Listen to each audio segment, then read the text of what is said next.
The subcompact SUV segment in India is loaded with some great options. Apart from cars that look good and are full of features, there are also some which promise pure driving fun owing to the small yet powerful turbo petrol engines they run on.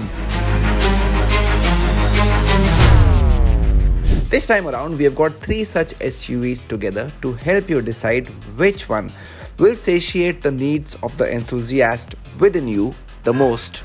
So, representing the Hyundai Kia family today is the Sonet, representing the Renault Nissan family is the Kiger, and finally representing the country's largest car maker Maruti Suzuki is the Fronx. And the good thing is, all the 3 cars we have today with us come with manual transmission. It really promises to be a fun day out. Let's get started. The interesting part is that all these cars come with non-turbo engines as well, but that's for another day. Today it's all about performance, enthusiasm and adrenaline without spending a lot of money.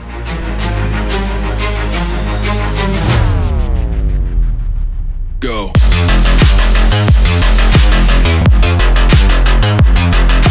We've started with the Kia Sonet because this is where you get the maximum power and maximum torque amongst all the 3 cars we have with us here today.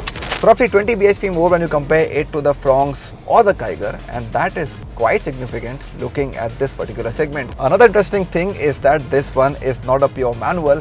Yes, it is manual in some ways, but this is actually IMT or intelligent manual transmission, which you've now seen on many cars from Hyundai and Kia. So you have a manual transmission, you have to change gears, but there's no clutch here.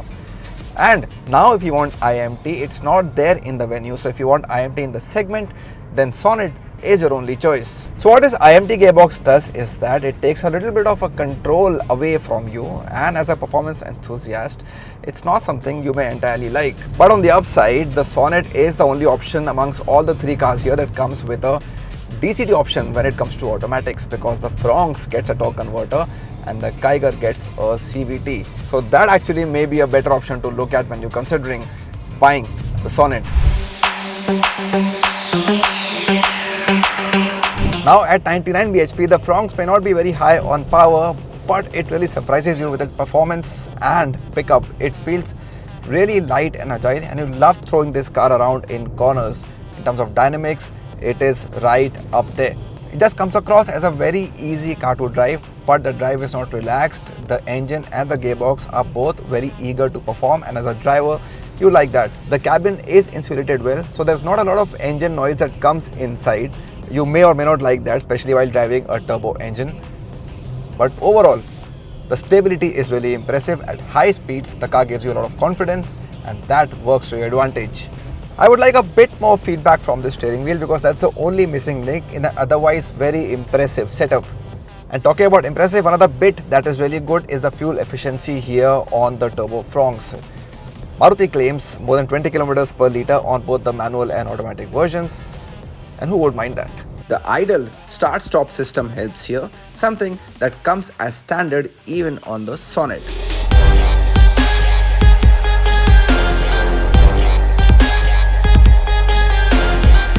The Kiger actually gives you the most SUV-like driving position amongst all these 3 cars. You get a really clear view of the road all around, and as a driver, you prefer that. The power that comes out of this 1-litre turbo engine is exactly the same as the Fronx, and no way it feels like you're short on power when the car is on the move. It's quite enjoyable to use this 5-speed manual gear shift. The gear shifts themselves are quite notchy. The throws are short, which suits the character of the car a lot.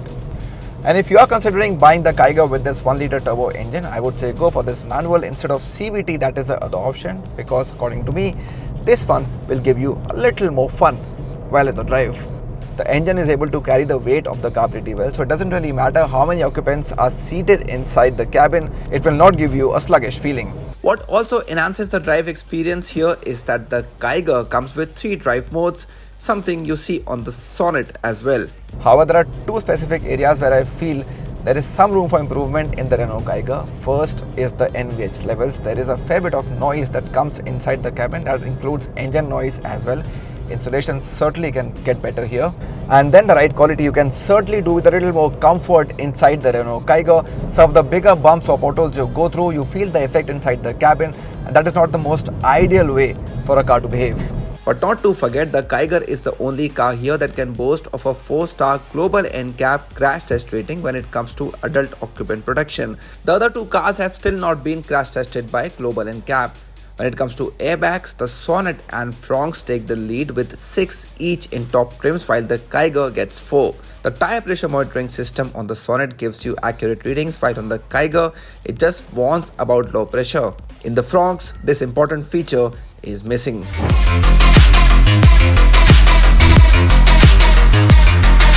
In terms of ride quality, the Kia Sonet is right up there, and there's little doubt in saying that amongst all the three cars we have with us here today, this one gives you the most comfortable drive experience. You talk about pickup, you talk about handling, you talk about how the steering wheel behaves, all three leave little room for complaint, and that's a really good thing. High speed stability is also quite impressive on the Sonet, and the NVH levels are decent too. This cabin isn't the quietest, but it isn't very loud as well, so you can live with that.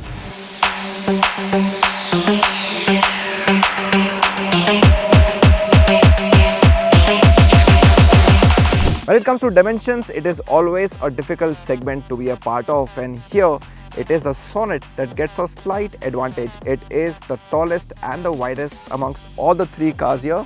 The length also is exactly the same as the Fronx, and the Kiger sort of lags behind, but surprisingly it is the Fronx that gets the maximum wheelbase amongst the three. All three get many SUV cues like cladding on wheel arches, roof rails and skid plates, but it is the Kiger that looks most attractive with its tri-LED headlamps, a pattern that is seen on the Fronx as well.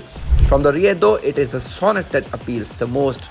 You get 16-inch wheels on all three, but Sonet gets the best profile along with a couple of alloy designs. But if you're looking for some exclusivity, the Sonet X line and the recently launched Kiger Urban Night Edition are right up there.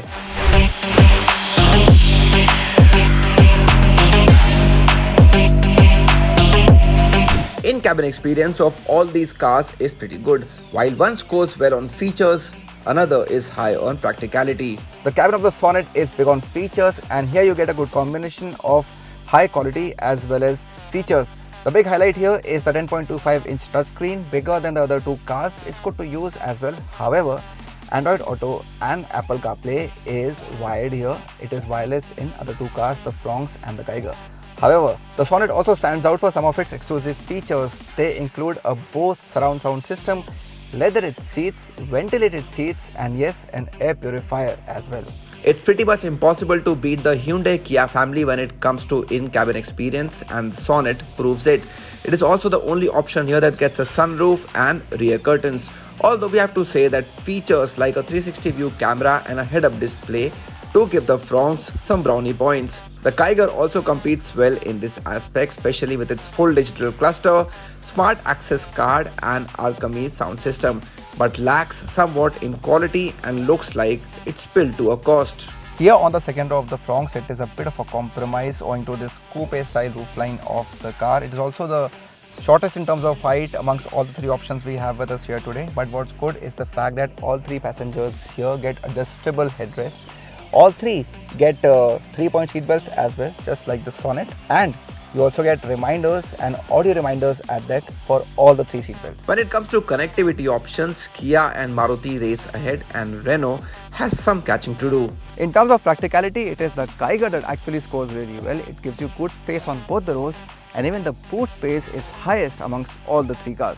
Finally, the prices, and here is where the Kiger gets a clear advantage, especially when it comes to top feature-loaded trims. The cheapest turbo trim, however, is of the Fronx. This video was all about the performance of 1-liter turbo petrol engines in this extremely popular sub-4 meter subcompact SUV segment, and talking purely about performance, it is the Kia Sonet that races ahead owing to its higher power and torque figures. The cabin also is quite well loaded when it comes to features, so you will like that.